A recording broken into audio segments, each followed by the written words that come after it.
I'm going to borrow a page for the congressman, from the congressman, and tell a very brief story that some of you have heard me tell, but I cannot tell it enough, and I think it frames the reasons behind our efforts. Some of you have heard me tell the story of Xavier. Xavier is an 8-year-old kid that I met about a year and a half ago over at the Lexington Market. The mayor and I had an event at the Lexington Market to teach kids about eating healthy foods. And the way this was going to work was that fruit had been cut up strategically so that if you use toothpicks and the pieces of fruit, you know, slices of apples, grapes, you could put a race car together or make some other kind of a toy out of the fruit.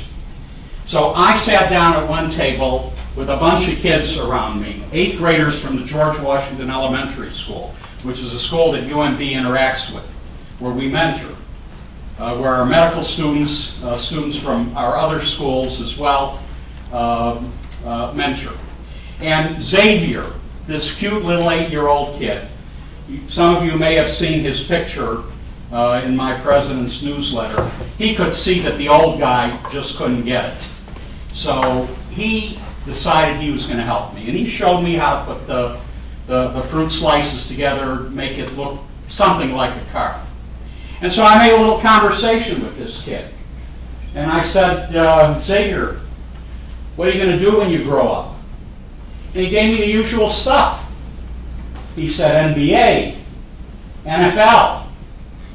The sharp kid, because he could probably see from my facial expression that I was not too impressed. And this kid turned on a dime, Congressman, and he said to me, or maybe I'll have your job. Well, you know what?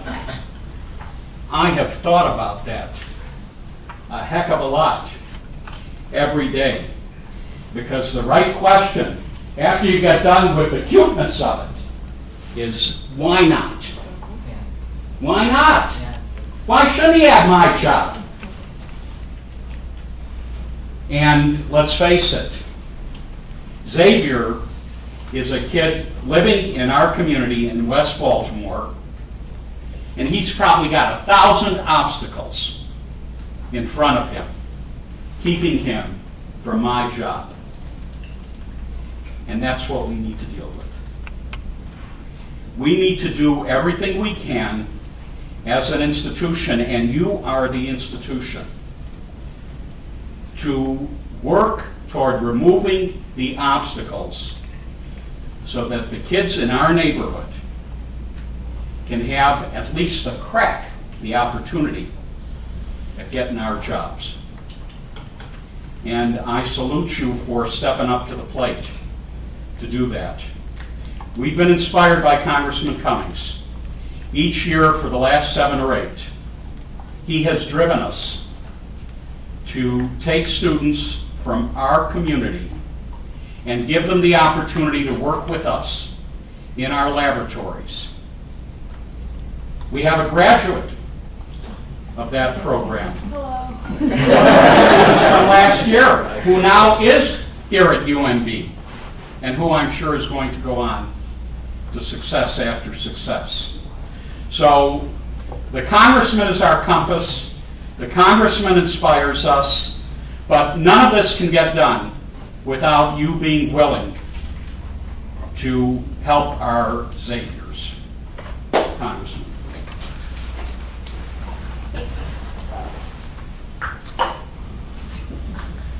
First of all, I want to thank you, Dr. Herman, for all that you do.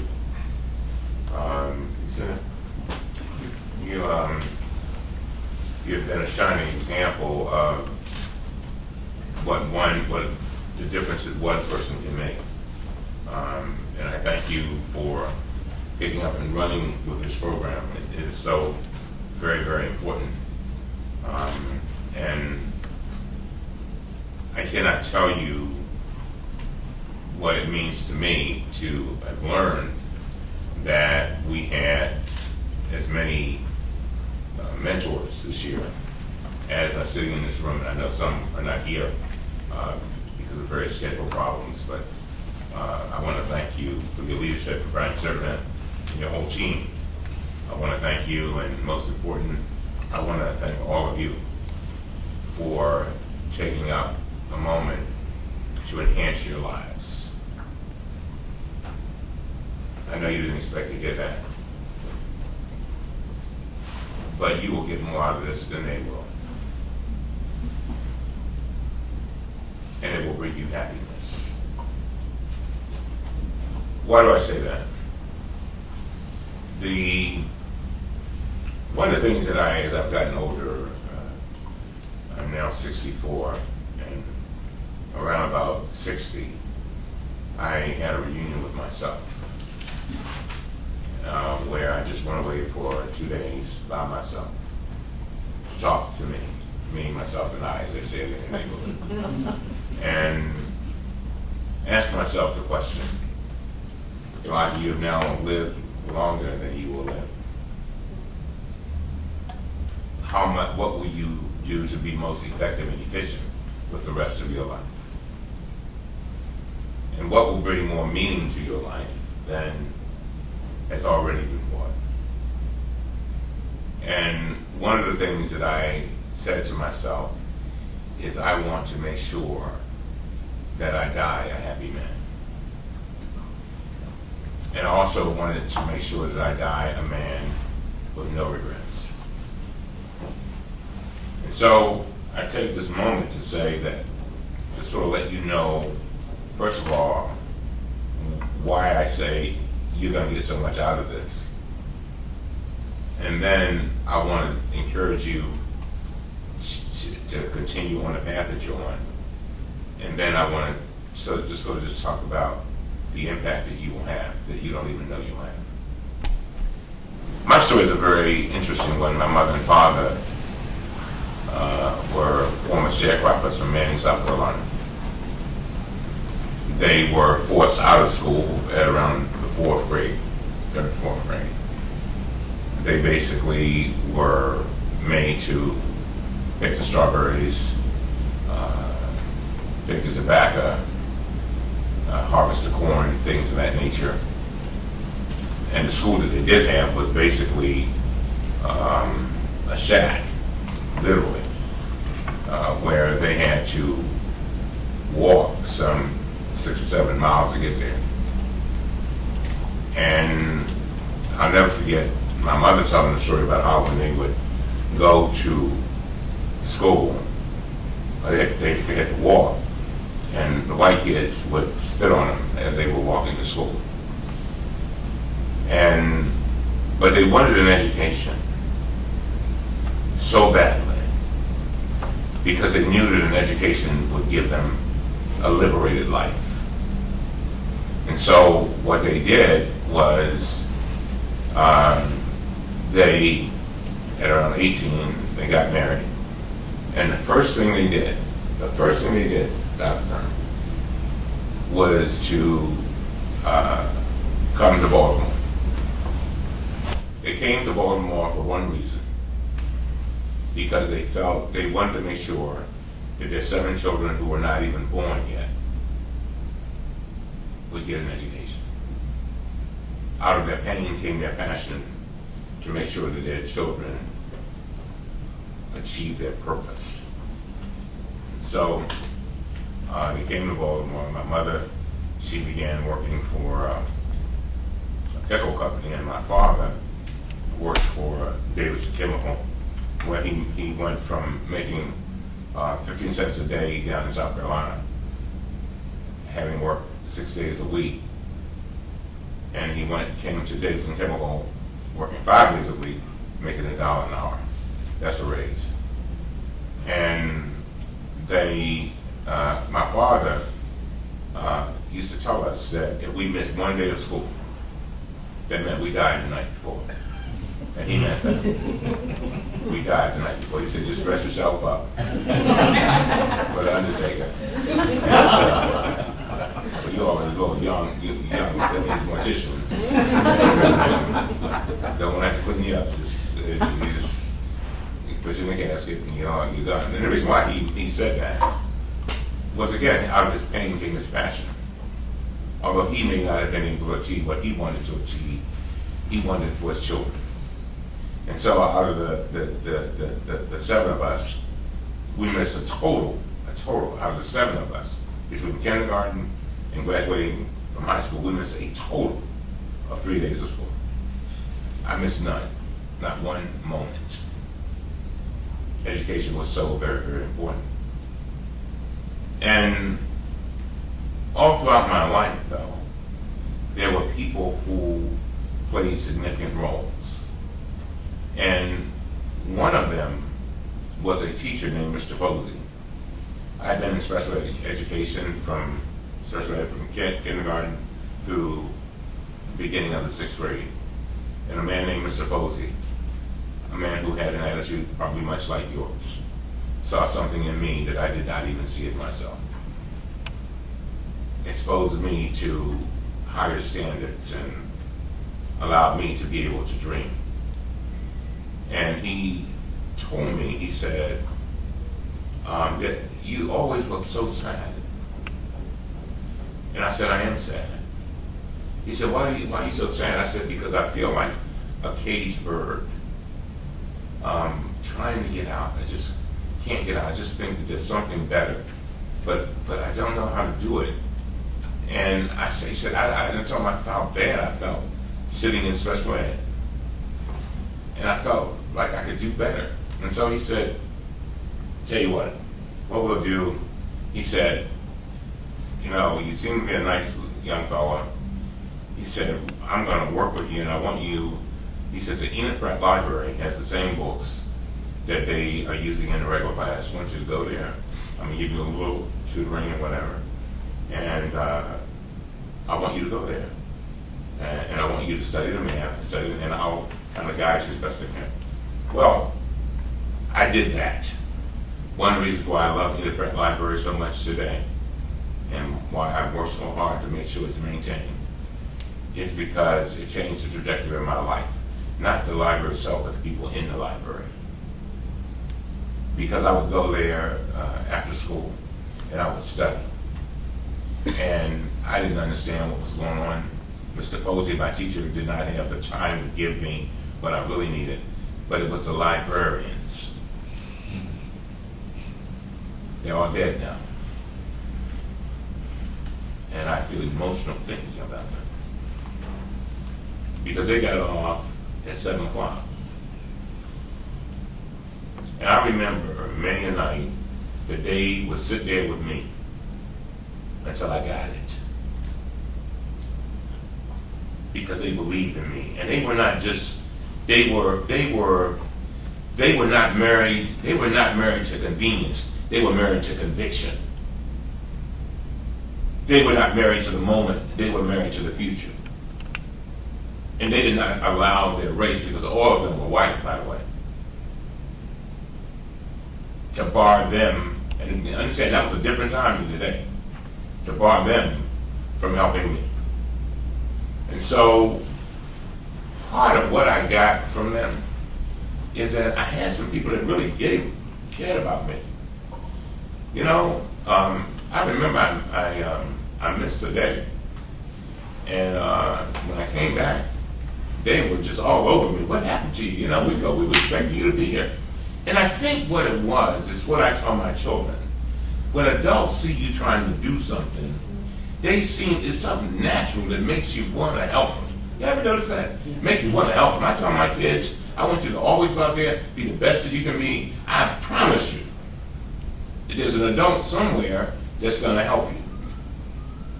And you know what? I figured it out, Doc. I think part of it is because when they see you trying, they see in you, they see themselves in you. They see themselves in you. That's one of the reasons why I mentor people, because I want to be, for several reasons. One, I want to be reminded of my own journey and how fortunate I am to be where I am. I want to be reminded of where I was, so that I can appreciate where I am, so I can have more confidence in going into my future. Anyway, So anyway, make a long story short, he finally gave me a test, Mr. Posey did, and I got out of special ed. That one incident truly changed my life. No doubt about it. It gave me confidence.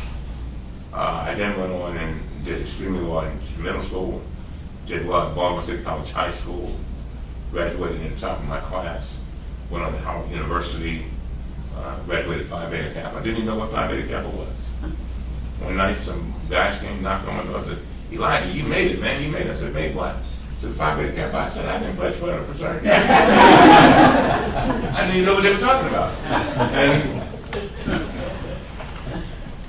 And so, but it changed my life. But rewind, and let's go back. A lot happened in my 6th grade year. By the way, I grew up not far from here. I literally grew up at 126 West Cross Street. You can walk there from here in about 7 minutes. My brothers and sisters, we were all born here at this hospital, here. And so, but when I was in the 6th grade, there was a pool in my neighborhood, a great wading pool, that was literally about twice the size of this area right here. And it was about 2 feet deep, maybe 2.5.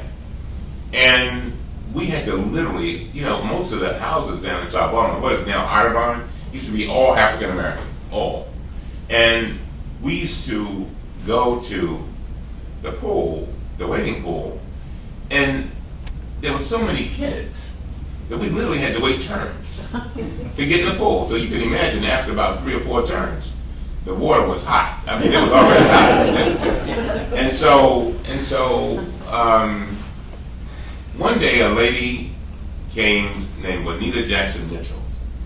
And she came to our neighborhood and she looked so good. Oh my goodness. She smelled good. I mean, she looked good. I've never seen anybody that looked that good. And she was sharp.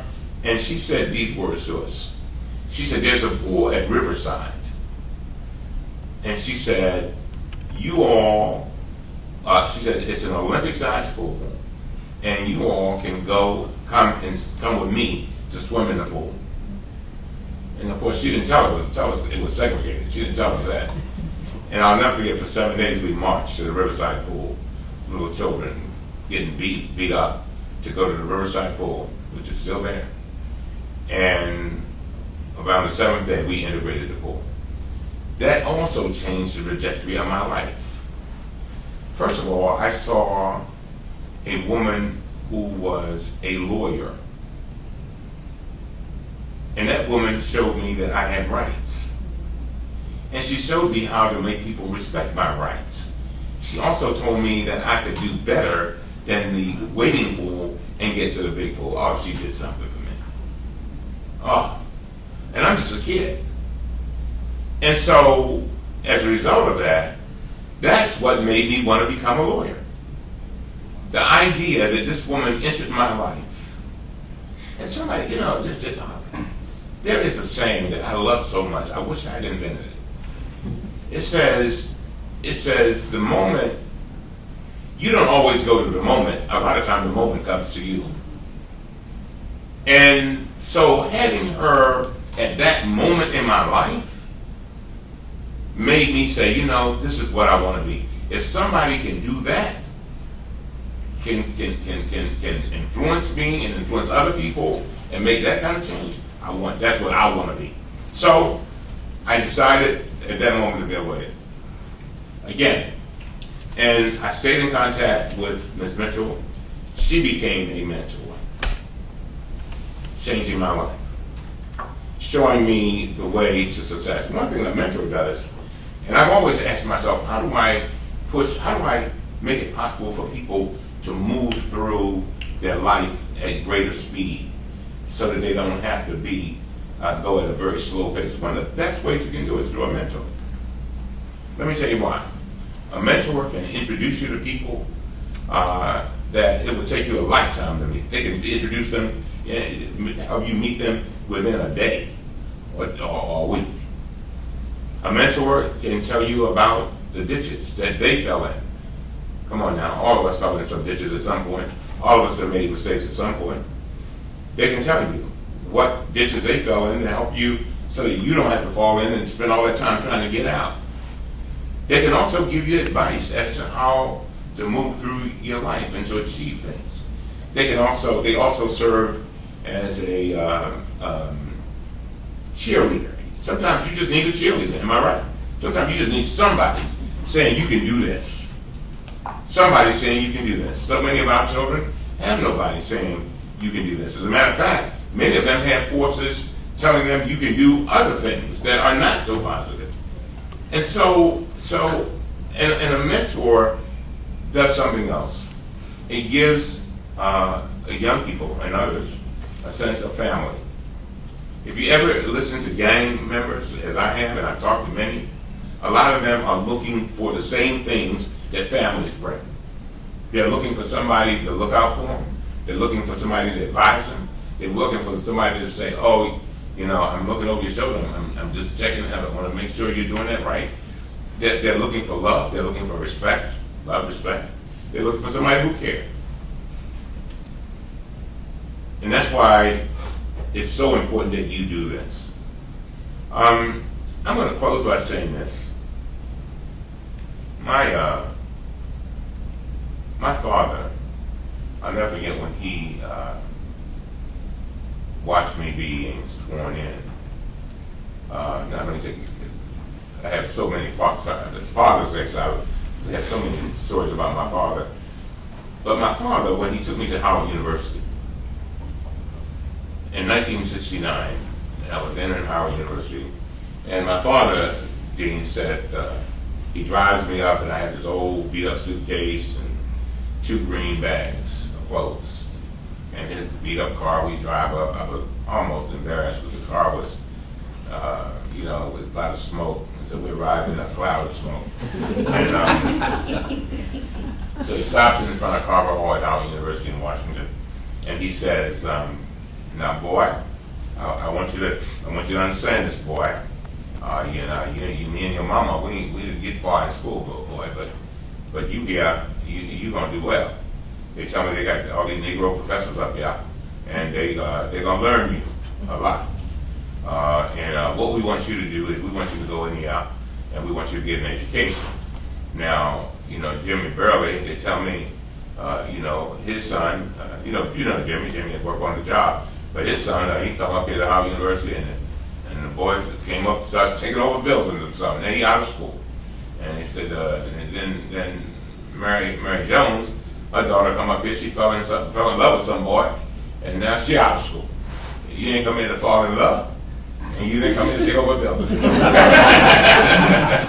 came here to get an education. But then he said these words. He said, I want you to go in those walls where so many other great people have gone. And he said, I want you to go in there and get blessed so you can bless. He said, I want you to get blessed. In other words, I want you to get an education so that you can go out there and touch the lives of other people. When I look at this beautiful young lady here, she came through these walls, and she's in a better position to bless, but she's going to go even further to bless others. As the more education she gets, the more she's able to bless. She also will serve as a role model to others. All that. So just affecting one person has a tremendous impact on others. You will also affect members of her family. They may not even know exactly what she's doing, but one thing they do know is that she's going up there to the University of Maryland. She's dressing nice, looking good, bringing home a check, and doing some very, very positive things. That's major stuff. So you just don't attempt. But there's another thing you're doing. You are affecting her children and her children's children. Generations yet unborn. So as I close, let me tell you why I say you get more out of this than they do. Not long ago, I'm sure the dean has heard this story, but not long ago, one of my mentors' wife called me. And I've only had 3 mentors in my life. When his wife called me and he said, Gerald is about to die. And I don't know how many of you have ever gotten that call, but it is not a pretty call. It is not. It's a tough call. And I'd never been faced with this situation. My mentor, he'd been my mentor since I was 25, 26. And right after I came out of the University of Maryland Law School, he became my mentor. And so he was about to die. He was 78 years old, 78 years old. And his wife said, "You need to come now because he's not going to last long." So I called my pastor. I said, "Mr. Pastor, what do I do when I'm going to see somebody in this situation?" He said, "You got to do three things. And number one, you got to be there. You got to be present. You got to allocate 3 hours if you think it's going to take an hour." He said, "You got to leave your cell phone, just you and him, just the two of you. Two, no matter how bad he looked, no matter how bad, you keep a hopeful look on your face. Because he's going to be looking at you as a mirror. And you don't want to look like shocked or anything, because you may be shocked." And he said, number three, take a moment and tell him about what he has meant to you and how he has affected your life. And so I'll never forget, I went in and there was my mentor, who I knew to be a person of the stature of a Colin Powell. And I got in and he said, how you doing? I said, "Jerry, I just came by to see you." "You ain't come to see me just to see me. You think I'm getting ready to die, don't you?" I said, "No." I said, "Jerry, I just wanted to come by because you on my mind." "Well, I'm glad to see you. Sit down. Sit down." I said, "Boy, I just want you to know I'm proud of you." I said, "Thank you very much. I'll be watching you on television today. You make me feel good. What's that guy in your committee? What's his name? Isa. Yeah, man. He be kicking his ass." I said, "No, Jerry, I'm just trying to do what you taught me. And you do a good job. I'm impressed." So, and then he went on, and then he kept saying, "I'm proud of you." And I said, "Jerry, I came here to talk to you, and I wanted to tell you how much I appreciate the fact that you hired me straight out of the University of Maryland Law School. And I know that there were 4 or 5 graduates that were applying for the same job that I was, and I know that grades were higher than mine. I know that they were more qualified than me." And I said, "And I just want to thank you for giving me that opportunity." "Wait a minute, just wait a minute. You got all that wrong. It wasn't 4 or 5, it was 9. You hurt my feelings.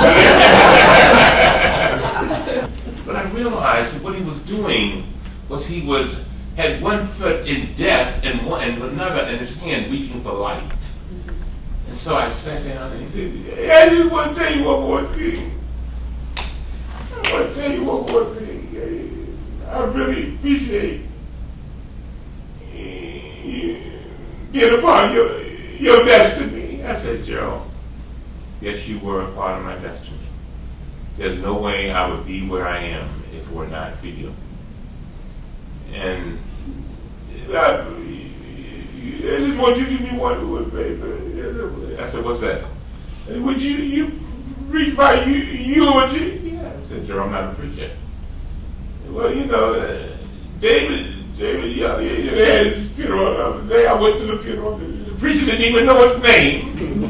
"I don't want no preacher that don't know my name. You do." And so I left. He fell asleep again, and I finally got out the door. And as I got out the door, I hear a scream. "Yeah, where you going?" So I turned around and came back. And he said the words that I shall never forget, that I will go to my grave remembering.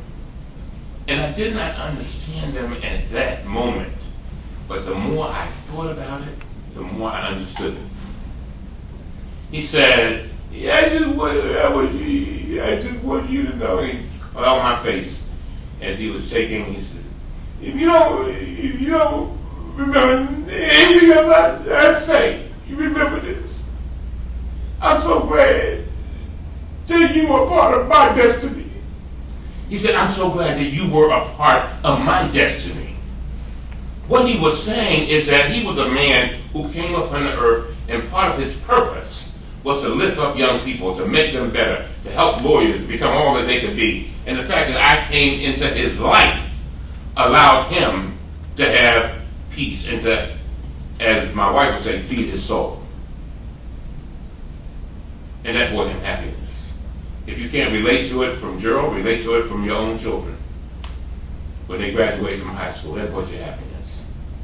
When they graduate from college, that brought you happiness. Not only because the tuition was paid, but the fact is it brought you happiness.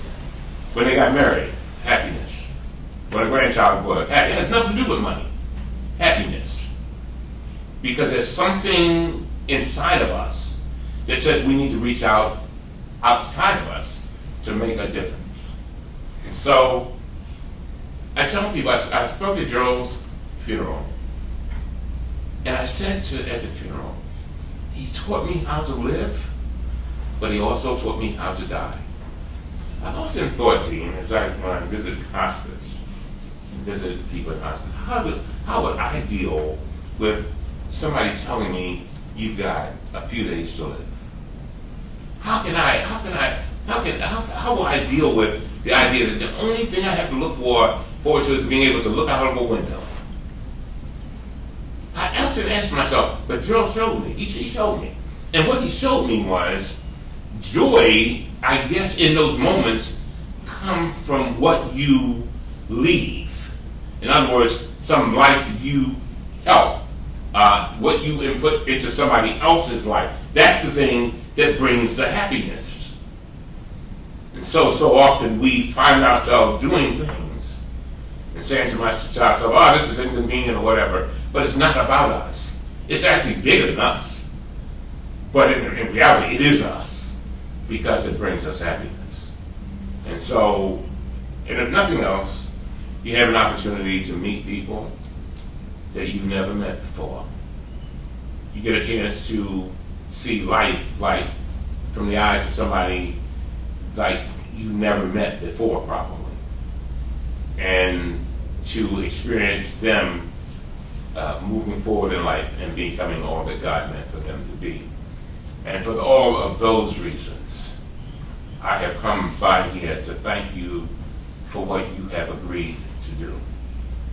Might it be frustrating? Yes, it may be. At moments you may get a little frustrated. But you know what? I get frustrated with my children.